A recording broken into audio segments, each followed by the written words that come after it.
BBC Southern Counties Radio. Here at BBC Sussex and BBC Surrey. 19 minutes to 11, and a survey has found that over 2 million people in Britain say they know an elderly person who had to have their pet put to sleep because they were moving into a residential care home.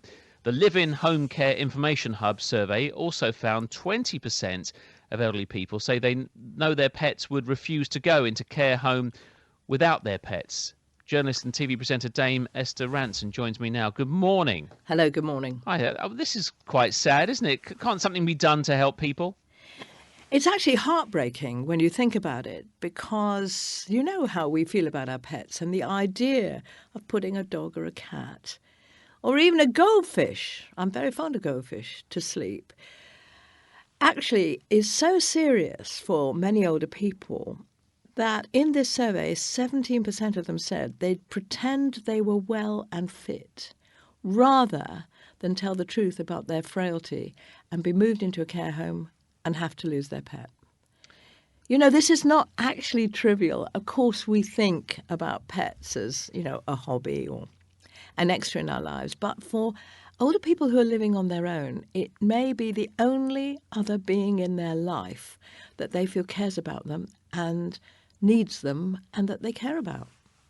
So what other options would there be? I mean, are there homes where you can take your pets with you? I suspect there aren't many.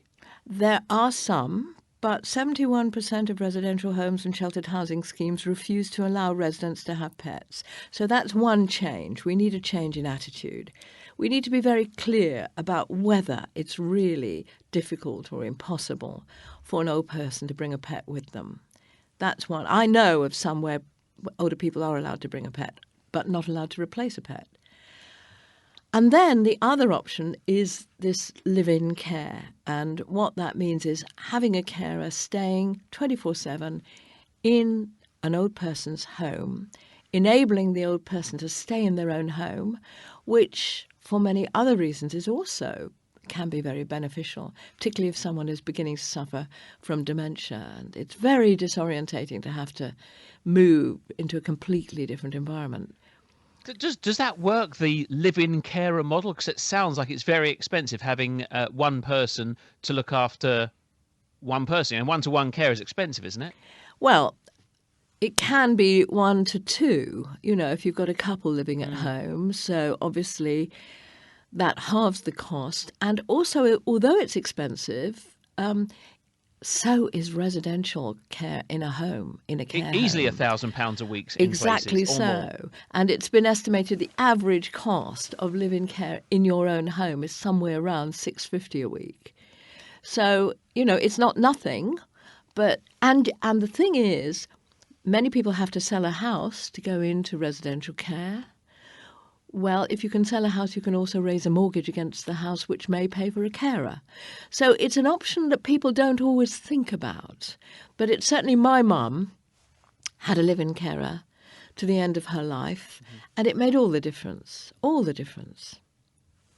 Is there a place? I mean, where do we go for more information about because obviously there's certain risk factors involved there with having somebody come and live in your home. So where do we find out more information about that if we're a family member of the person we're talking about? Yeah, well, this hub, this collection of agencies that offer carers have got a website. If you've got your pencil and paper, do you remember? I do. Jimmy Young? What's the Yes. recipe today? That dates you and me, I'll have you know. It's www.stayinmyhome, all one word, stayinmyhome.co.uk. Yeah, I suspect that is something that a lot of people and family members haven't thought about when they, you know, and people tell me, Esther, that they're very careful. They go around and see several care homes, try and go at different times and pop in and see whether and somebody said to me once, smell it. What does it smell like in that care home? If it smells of weed, that's a bad thing. Generally. But perhaps this is something that people haven't considered when they go around and look at care homes. Well, that's right. And there are a lot of other aspects besides the pet one, which I think is actually much more important than people realise. You know, you can have friends to lunch. And some of these carers are very good at looking after dogs and things, I hear. So that's good too. I think, Yes, a reputable agency makes very careful checks on the carers they use. And very often these carers are rotated, so they don't stay. It's not entirely one-to-one. You may have one looking after your mum for 3 weeks and then replaced by another one for another 3 weeks, so that they get to know the carers that are looking after them, but there is a sort of rotation so that nobody gets too irritated by one carer, which can happen. Yeah. So I think if people go to that website, www.stayinmyhome.co.uk, have a look at the options, have a look at all the information there about things like cost. And anybody who is offering care to older people do recognise that a pet affects people's health. You know, if you've got a dog to walk, you take yourself for a walk. Their emotional needs, their general well-being, drops your blood pressure. So it's more than just a trivial aspect to the life of an older person as they get older.